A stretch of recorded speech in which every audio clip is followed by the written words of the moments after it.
Oi pessoal, hoje eu tenho o grande prazer de receber uma figura importantíssima e muito especial. Eu não vou enrolar nessa abertura. Ele é filósofo, educador, palestrante, além de autor. Eu estou falando do maravilhoso Mário Sérgio Cortella.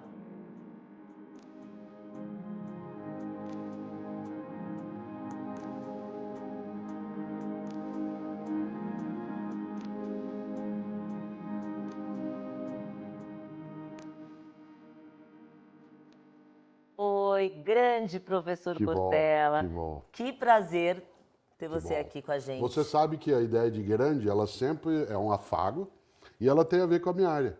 É? Porque da onde vem magistério, é um antipositivo, um prefixo significa grande. Por isso, magnífico, magno e magistrado e, claro, magistério. Então, quando alguém é assim, um grande professor, vem a ideia também de maestro.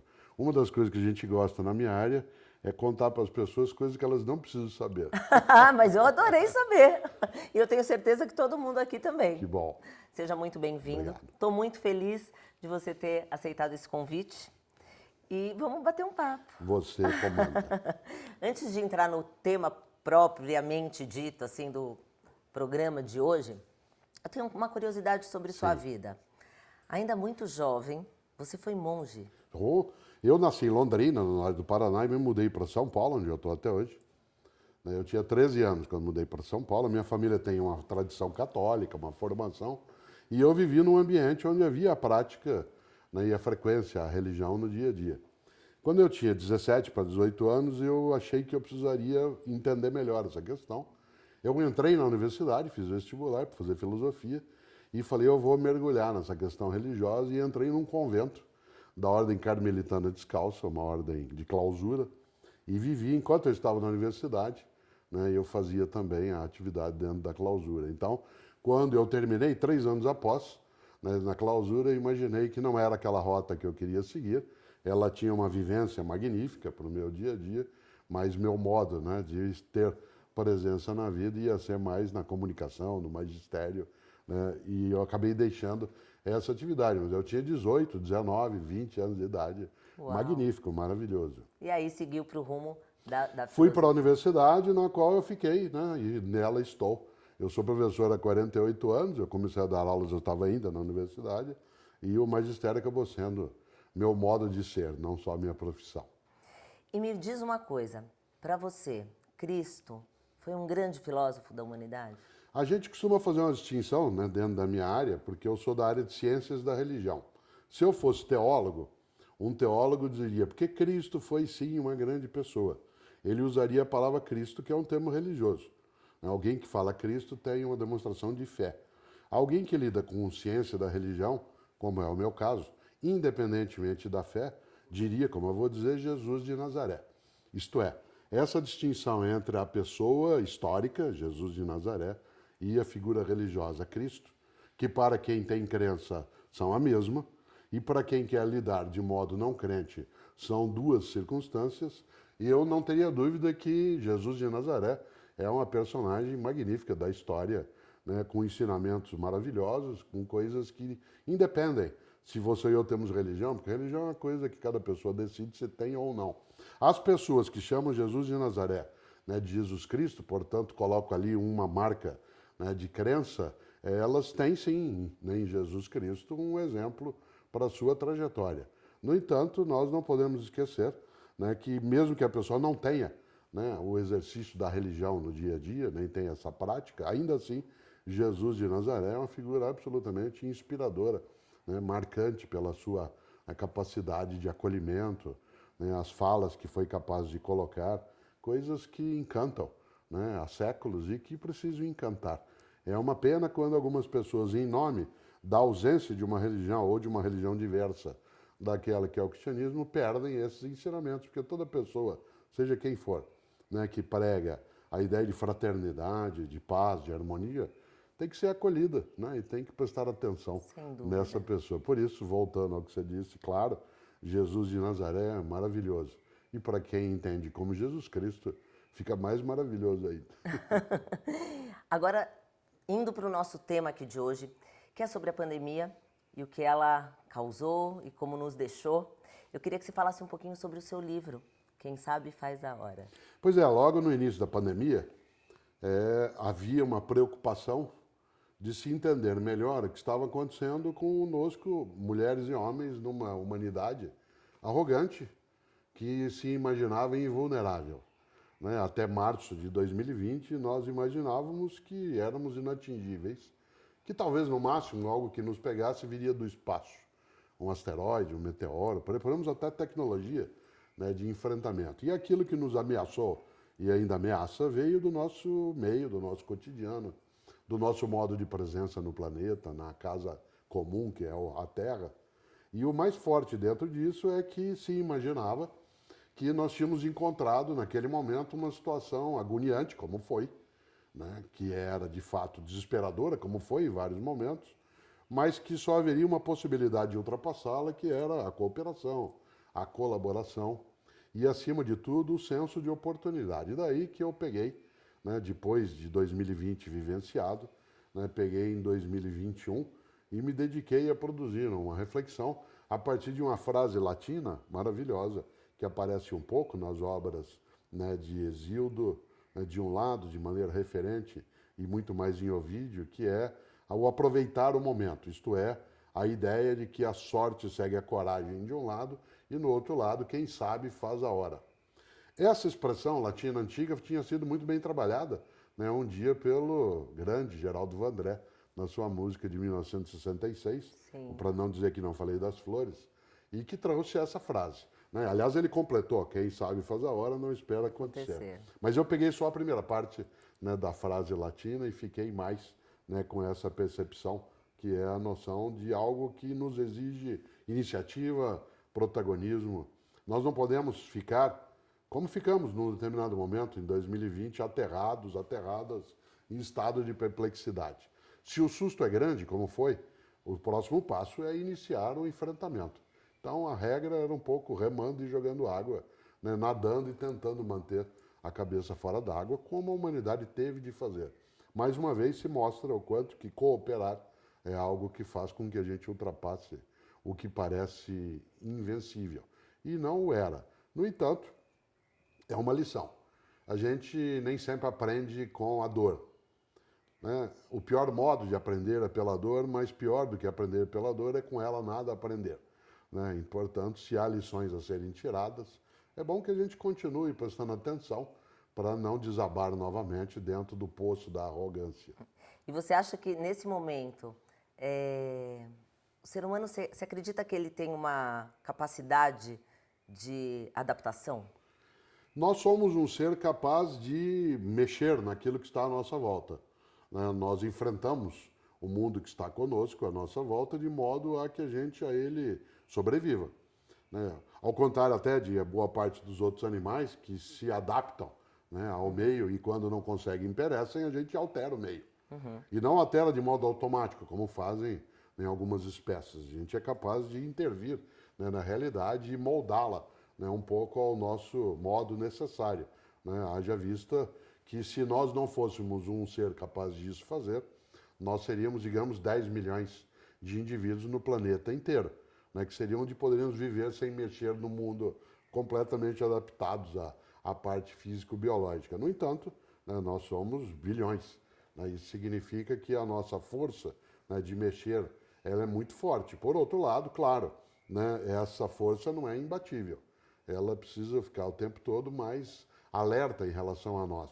Mesmo que a gente tenha imaginado que a gente poderia, por exemplo, um dia que nós nos adaptássemos àquilo que era o vírus, isto é, que nós iríamos tendo um perecimento tão grande das pessoas mais frágeis, com mutações contínuas a ponto de desaparecer o risco, a gente costuma fazer uma coisa diferente, que é trazer a ciência médica para ela impedir que a natureza siga seu curso.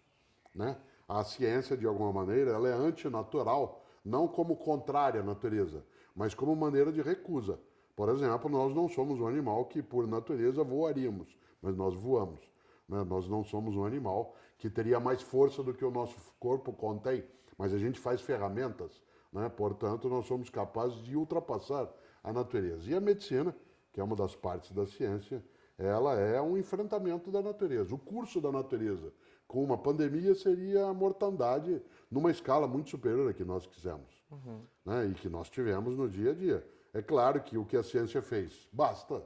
Né? E ela não fez basta só dizendo, é preciso mexer, lidar, né? Transformar. Por isso essa capacidade ela é muito forte. O que nós não podemos, Lara, esquecer é que às vezes as pessoas dizem, mas a gente está em evolução. Darwin nunca usou a palavra evolução no sentido de melhoria.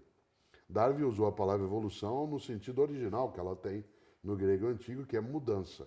Encrenca também evolui, problema também se desenvolve e desastre também progride. Sim. Tanto que quando um de nós morre, a médica anota no prontuário, evoluiu para óbito. Né? E nesse sentido, Verdade. cautela. Quando a gente diz estamos evoluindo, faz parte da evolução. Sim, faz parte da evolução também a extinção. Sim. E professor, uma das doenças agora da humanidade é a depressão.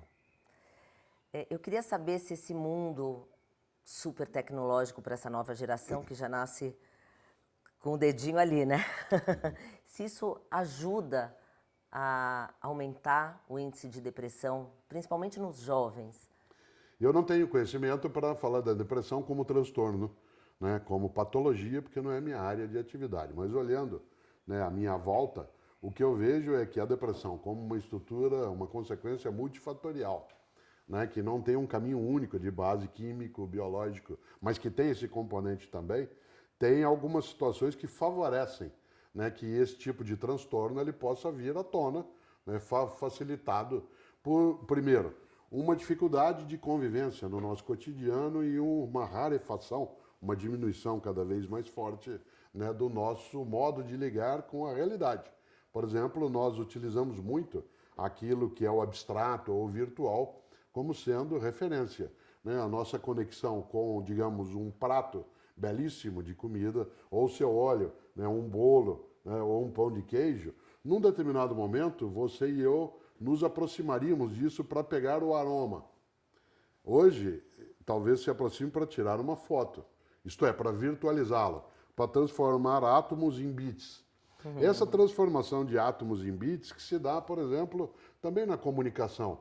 Né? Houve um momento em que se eu quisesse te cumprimentar, né, no teu aniversário, eu ia ou te encontrar, ou ia ligar para você, e eu não teria nenhum aviso automático de que era aniversário de Lara naquele dia. E nem haveria o acionamento de um mecanismo que ia te automaticamente cumprimentar. Eu teria que pensar em você, ter você no meu cotidiano. Então, não é que a depressão ela tenha como decorrência exclusiva esse caminho, mas pode sê-lo. Né? Nós diminuímos os nossos afetos, nós cercamos de virtualidade muito forte. Por outro lado, temos uma vida que ficou muito mais exigente à medida em que nos concentramos, né, em larga escala. Né? Portanto, a gente passou a viver em metrópoles que se transformaram em necrópolis, né? Todo um movimento em que tudo é perigoso, tudo é arriscado. E uma parte dos jovens tem a ver também, a depender da camada social, com o tipo de projeto que eles possam ter. Né? Algumas das novas gerações que chegam, elas não estão sendo formadas, né, pela geração anterior, que sobre elas teria responsabilidade, né, para que ela lide com o mundo concreto. Em vários momentos, em nome da autoestima, o que se produz é autoengano. Né? Em nome daquilo que é não fazer com que uma criança ou jovem que ele perca, né, a solidez da sua autoestima, essa criança ou jovem acaba sendo autoenganado, né, à medida em que se supõe mais do que é, se supõe com mais competência do que aquela que tem, e há uma certa maneira enfeitiçada de lidar com as coisas, quase que apresentando de modo mágico a solução, né, para as coisas. Ao contrário, né, para as coisas acontecerem, para esse bolo vir à tona, alguém tem que colher trigo, plantá-lo, tem que buscá-lo, tem que produzi-lo, e para ele ser real desse modo, não é uma questão de desejo. Entre o desejo e a presença tem um longo caminho. E esse longo caminho, quando não é nem só apresentado, mas também não é exigido, né, com as novas gerações, que se faça sem brutalidade, né, sem aquilo que é machucante, mas que se faça com capacidade de exigência, produz uma geração distorcida. em relação a como é que é, né, o concreto do cotidiano. Nessa hora, né, a gente produz algo muito arriscado, que é um grupo, né, de pessoas que talvez não tenha tanta energia para lidar com uma realidade. Isso está numa camada social muito específica, mas com uma realidade dessa natureza e, portanto, o mundo da rede social, ele é muito dissimulador das coisas, né? As pessoas são sempre, curiosamente, felizes de modo contínuo. E como eu digo com frequência, eu tenho até no próprio livro que você mencionou, né, Quem Sabe Faz a Hora, eu lido com uma ideia mais antiga sobre felicidade. Uma pessoa que se colocar feliz o tempo todo não é feliz, ela é tonta, né? Porque o mundo tem problema, tem encrenca, tem chateação, Altos e né? Alguém que baixos. for feliz o tempo todo está alienado ou alienada, então não entendeu. Também não dá para ser infeliz o tempo todo. As duas situações, elas são negativas. Agora, numa sociedade onde pessoas admitem que sejam requisitadas para a felicidade contínua, como isso não acontece, eu vou lançar a mão para terminar essa longa argumentação a um pensador nascido no norte da África, no século IV, chamado Agostinho, que os católicos, anglicanos e ortodoxos chamam de Santo Agostinho. Agostinho tem uma expressão, ele diz, não sacia a fome quem lambe pão pintado. Não mata a fome apenas quem alguém lambe o desenho de um pão. Você não pode ficar só com o desenho para saciar a fome, você tem que ter o pão. Né? Como a gente tem uma sociedade hoje muito mais, especialmente nas elites econômicas e políticas, da representação, claro que não é a saciedade dessa forma. E aí é mais favorável que algumas coisas danosas possam vir à tona. Viu como é que a gente fala bastante? Adoro! Eu vou fazer um jogo com você agora, Sim. pode ser? Sim. O jogo se chama Indo Fundo no Tema. Peguei algumas frases suas. E aí eu vou te falar a frase. Sim. Eu quero que você aprofunde um pouquinho Sim. pra gente. Uma das coisas mais importantes na formação das crianças é que elas não sejam privadas da capacidade do juízo de si mesmas. Isso, claro, a capacidade de interpretação em relação àquilo que ela é capaz e o que ela não é, as dores e as delícias que ela carrega, aquilo que nela é uma habilidade, aquilo que precisa ser trabalhado e desenvolvido, de modo a não se produzir uma quimera, um caminho ilusório. Né? Alguém que se suponha com mais potência, mais inteligência do que de fato tem, ficará vitimada com facilidade por o que estiver à sua volta que possa ameaçá-la. Por isso, a gente não pode, de maneira alguma, deixar, né, de estimular, de trabalhar, de acolher crianças e jovens, mas não pode iludi-las, né? Não pode fazer com que elas fiquem alheias à sua própria condição. Isso não significa a crueldade que é o desnudamento contínuo, né? De dizer, não, você não sabe nada, ou isso você não sabe fazer. Ao contrário, é como é que se lida com o estímulo para que aquilo, né, que está se apresentando como ainda, né, incipiente, inicial, possa ser trabalhado, burilado, em vez de enganá-la, dizendo que está ótimo aquilo que ainda não está. A vida é complexa. E quando tentamos explicar o complexo, não conseguimos viver o simples. Pois é, você sabe que a palavra complexidade, a palavra simplicidade, elas têm dentro dela, né, uma palavra, uma marca, né, um sentido, um étimo que é plec. Plec no indo-europeu, P-L-E-K, por exemplo, significa dobrar. Uma coisa complexa é aquela que tem várias dobras. Uma coisa simplexa, simples, é a que tem dobra nenhuma. Né? Uma coisa que você implica é aquela que você mexe na dobra interna. Que você replica, você dobra de novo. E aí vai. Pois bem, por que eu trabalhei essa parte da etimologia? Porque o simples é aquilo que a gente pode capturar observando sem buscar o que não tem aresta. Por exemplo, o afeto sincero, a capacidade de vislumbrar uma paisagem sem intermediação. Né? O complexo não pode ser esquecido. Né? Mas se eu fico prestando atenção apenas no complexo, o simples sai, né, da minha visão. Então, a vida tem muitas dobras, mas cada uma dessas dobras é uma. Então é preciso prestar atenção, né, também, tal como a gente na multidão. A gente vê o conjunto, mas tem que lembrar que ali há um indivíduo, né, em cada uma dessas pessoas, né, e, portanto, essa marca, ela dá um passo mais longe. Aí eu tenho um livro que trata um pouquinho dessa questão, chamado Viver em Paz para Morrer em Paz. Né? Viver em paz não é viver sem encrenca, sem dificuldade. É viver com a certeza que não está tendo uma vida banal, fútil.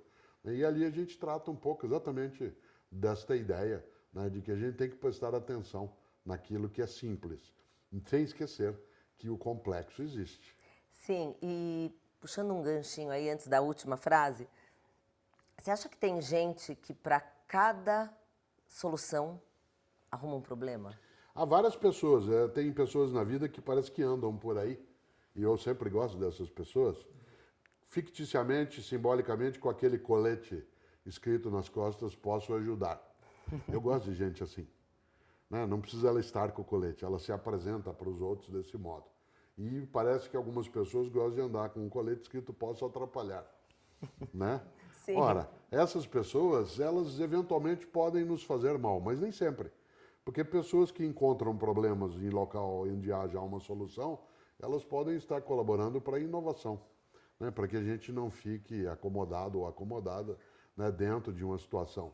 Uma das tarefas da filosofia é exatamente introduzir a dúvida, trazer a reflexão que suspeita, né, não se adequar exclusivamente a um único modo. A arte também faz isso. Ela desafia, né, como dizia Drummond, né, vai desafinando o coro dos contentes, né, faz com que a gente, quando encontra um quadro de Picasso, você fique imaginando o que eu estou vendo e o que eu não estou vendo.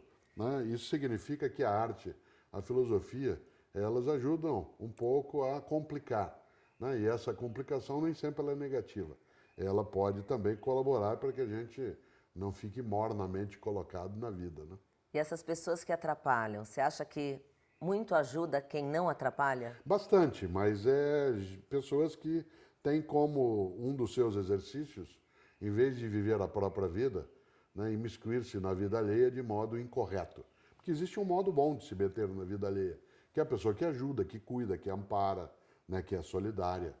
E há pessoas que se metem na vida alheia porque elas têm tanto pânico em relação à própria vida, elas têm tanto temor de serem o que são, que elas preferem ficar observando o tempo todo o que outras pessoas são, porque do contrário ela teria que prestar atenção em si mesma. E aí fica muito mais fácil atacar o Muito outro. mais. Aliás, eu cito com frequência Nietzsche, quando na apresentação de uma das obras ele diz: quando você olha profundamente para o abismo, ele olha de volta para você. E há pessoas que, como elas não querem uma visão de si mesmas, elas preferem ficar prestando atenção só nas outras. Agora a última frase aqui, que é a minha preferida, tá? Vaca não dá leite. Pois é, essa é uma ideia antiga, aconteceu com o André, meu filho que tem mais idade, que tem 45 anos, quando ele, ao crescer, uma das coisas que eu ia ensinando aos dois filhos e à filha é que a vida exige esforço, dedicação, empenho, que vaca não dá leite, isto é, que você não pode imaginar que você senta e o leite vem automaticamente, é preciso buscá-lo. Isso é algo honroso, isso é algo que faz com que a pessoa se dedique e, ao mesmo tempo, ao obter o resultado daquilo que faz, que aquilo ofereça merecimento. Né? E, nesse sentido, a ideia de vaca não dá leite é retirar um pouco do automatismo, né? Até um pouco mágico, como eu antes falava, que algumas pessoas imaginam que as coisas têm na vida. Ao contrário, né? É muito comum, às vezes a pessoa chega para mim e diz assim: mas, poxa, você fala bem, né?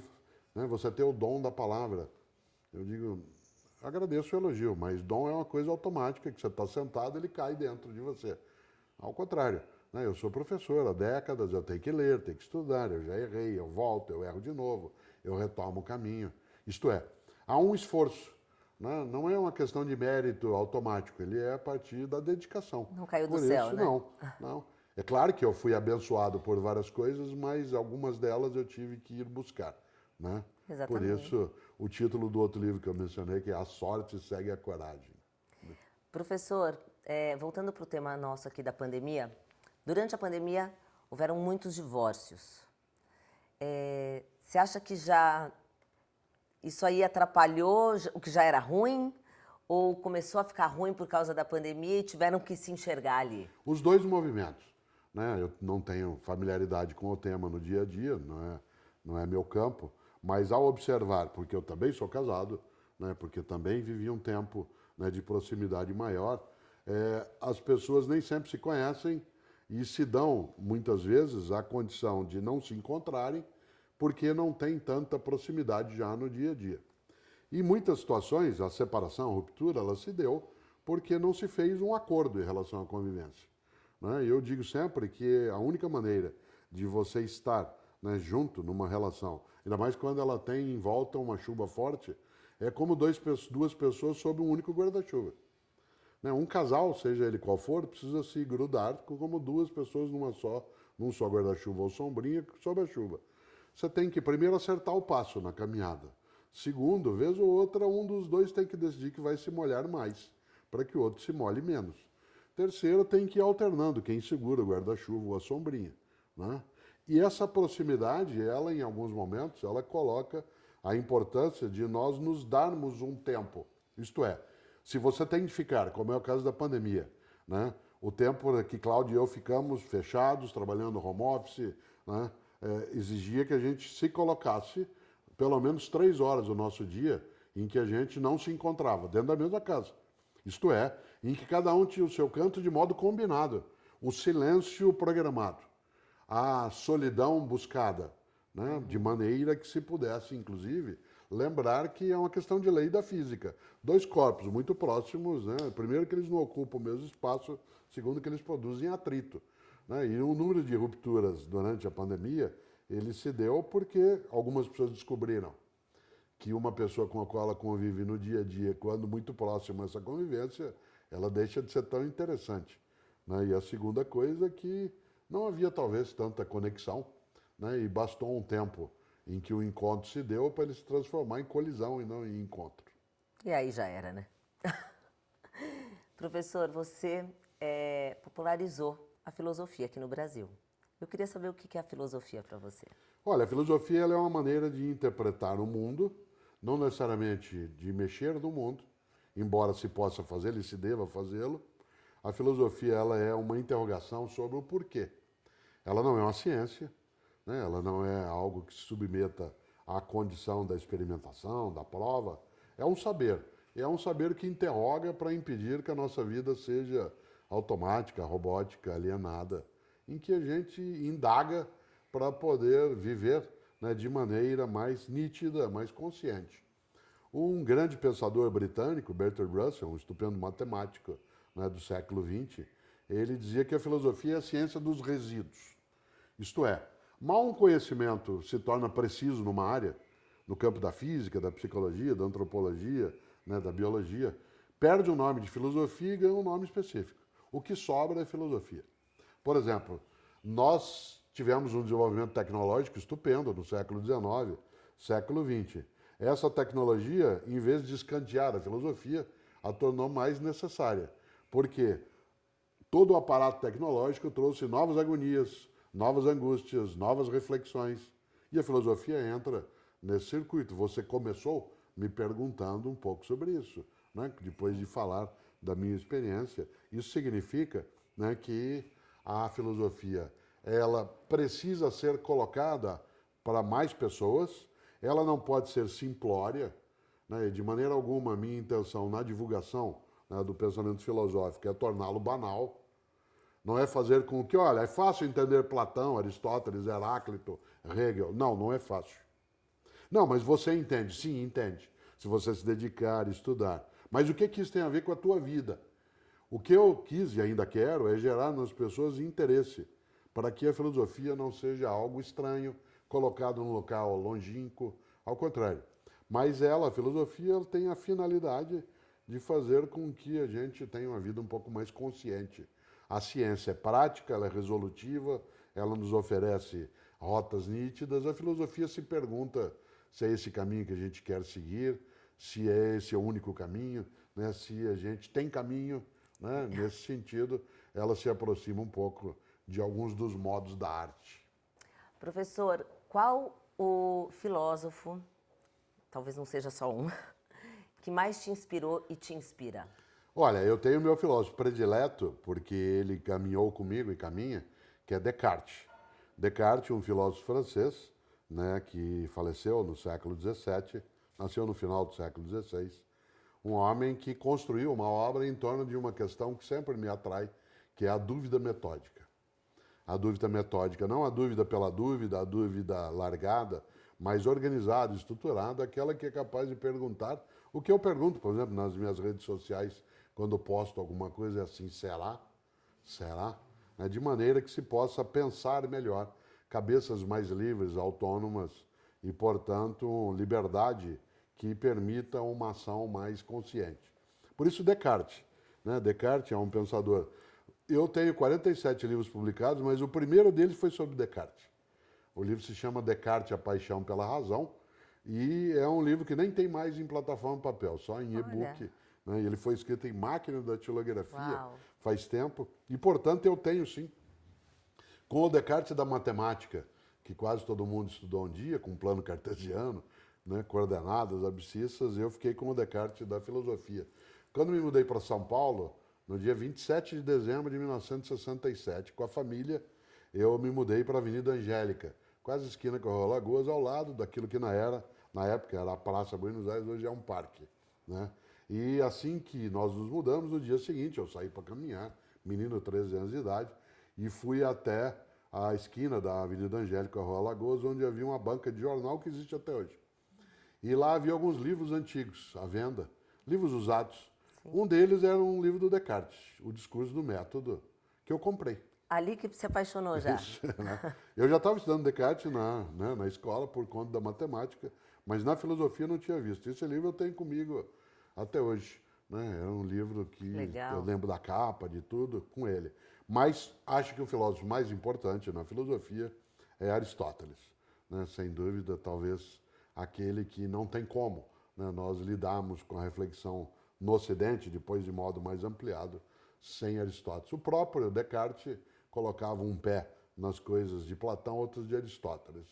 Entre Descartes e Aristóteles tem um tempo significativo, né? Mas ainda assim, dá quase 2000 anos entre os dois, mas ainda assim eu fico encantado até hoje com o Descartes. Ele tinha um defeito, no meu caso. Nesse livro até antigo, eu coloco isso. Descartes nunca acordava antes do meio-dia. Né? Nunca. E ele pereceu em fevereiro do ano de 1650 por conta disso. Ele acordava sempre na hora do almoço, porque ele gostava de trabalhar a noite toda até às 6 da manhã. Mas ele foi dar aulas para a rainha Cristina da Suécia. E ela gostava de ter aula de filosofia às 5 horas da manhã. E ele começou a acordar. Em fevereiro, pensa em Estocolmo, no mês de fevereiro. Nossa. Ele tinha que acordar de madrugada para ir dar aula. Para ela, pegou uma pneumonia e se foi. Por isso, como eu escrevi no livro, nem sempre Deus ajuda quem sempre cedo madruga. Exatamente. Mas como eu acordo cedo, né, eu sempre achei estranho isso no Descartes, dele acordar tão tarde. E eu gosto de acordar às 4 horas da manhã todos os dias há décadas. Né? E o Descartes acordando meio-dia sempre ficava olhando de modo um pouco estranhado, mas é meu filósofo que anda ao meu lado. E, professor, além dos seus livros, para quem quiser começar a entender sobre filosofia, que é completamente leigo, tem algum livro que você indicaria? Sim, nós temos uma das grandes pensadoras, né, do Brasil, Marilena Chaui, que tem um livro muito bom chamado Convite à Filosofia, que é um livro que trata tematicamente daquilo que a filosofia aborda, do que ela traz à tona. Há várias obras de aproximação desse pensamento do professor Clóvis de Barros Filho. Né? Vale começar lendo um livro dele sobre Sócrates, né, em que ele faz um relato.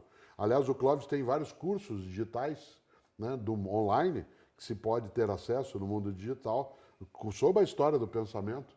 Né? Por isso vale, seja com Marilena Chaui, seja com aquilo, né, que o Clóvis faz no seu cotidiano, que é para chegar perto daquilo que a filosofia aprecia, que ela vale.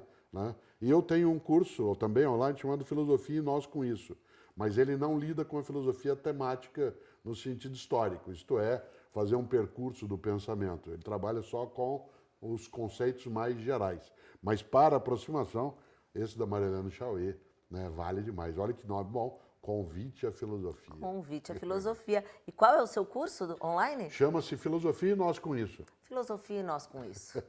Eu quero ver esse curso já. Que bom.